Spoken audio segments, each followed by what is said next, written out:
welcome to mathsmaster.org. Let's learn about angles in polygons, in particular exterior angles.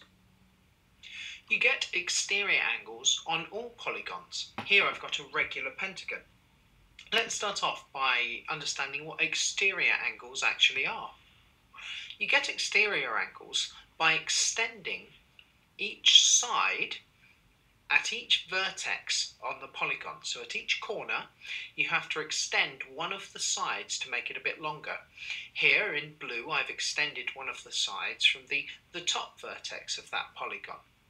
And then you have to work your way around the polygon, still extending those straight lines of the sides as you go round, as I'm doing here. And it's really important that you keep going in the same direction around the polygon. Once you've got it to this stage, you then just draw in all of the angles, as you can see here.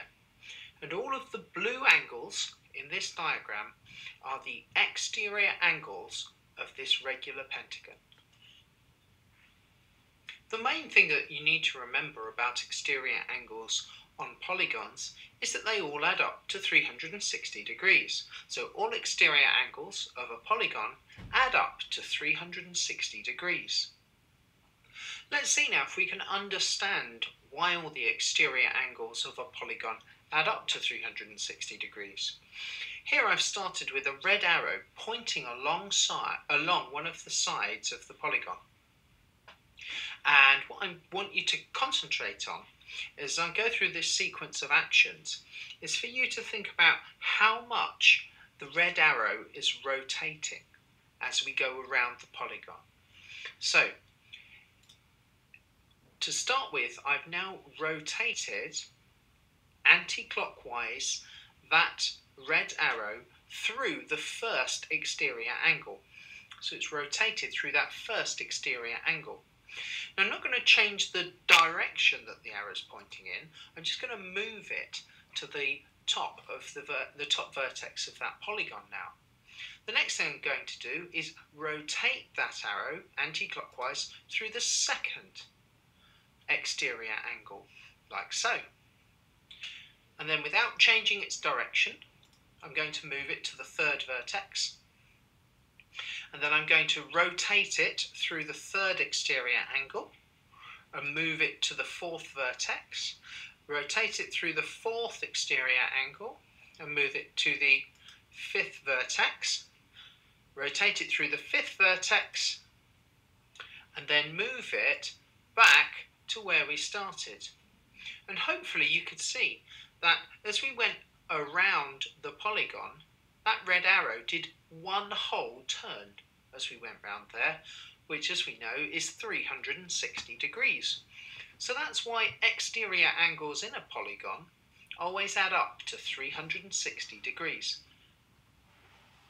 Here I've got a regular hexagon. Let's see how we calculate the exterior angles of a regular polygon. So I'm starting with a regular hexagon, a six-sided polygon, and all the sides are the same length. But also in a regular polygon, all the exterior angles are the same size. So if I call an exterior angle size A, well, in a regular polygon, all of those exterior angles would be size A. And in a hexagon, there are 6 of them. Okay. If we know that all of those angles add up to 360 degrees, there are 6 of them, and they're all the same size, we can really easily calculate what those exterior angles must be by just doing 360 divided by 6. Why am I dividing by 6? Because there are 6 exterior angles. If I do 360 divided by the number of exterior angles I've got, in this case 6, I get 60 degrees. So in a regular hexagon, all of the exterior angles are 60 degrees. Let's look at how you can use the angle fact that all exterior angles add up to 360 degrees to solve some angle problems. Now, you might get an irregular polygon, such as I've got here, an irregular quadrilateral. And you may be given some of the exterior angles with one being unknown. In this case, I've got an irregular quadrilateral where the exterior angles are 100 degrees, 80 degrees, and 60 degrees, and also an angle of an unknown size, which I've called x. And the purpose of this calculation is to work out what size angle x must be. Well, using our angle rule that we've just learned, we know that x add 100, add 80, add 60 must be equal to the 360 degrees total. Or another way of thinking of it would be to say, take our 360 degrees, which is our total. If we take away from that 100, take away 80, take away 60, what we'd be left with would be angle x. So if we do that, we find that angle x is 120 degrees. That was angles in polygons, in particular exterior angles. If you want to see some more great maths videos, please visit mathsmaster.org.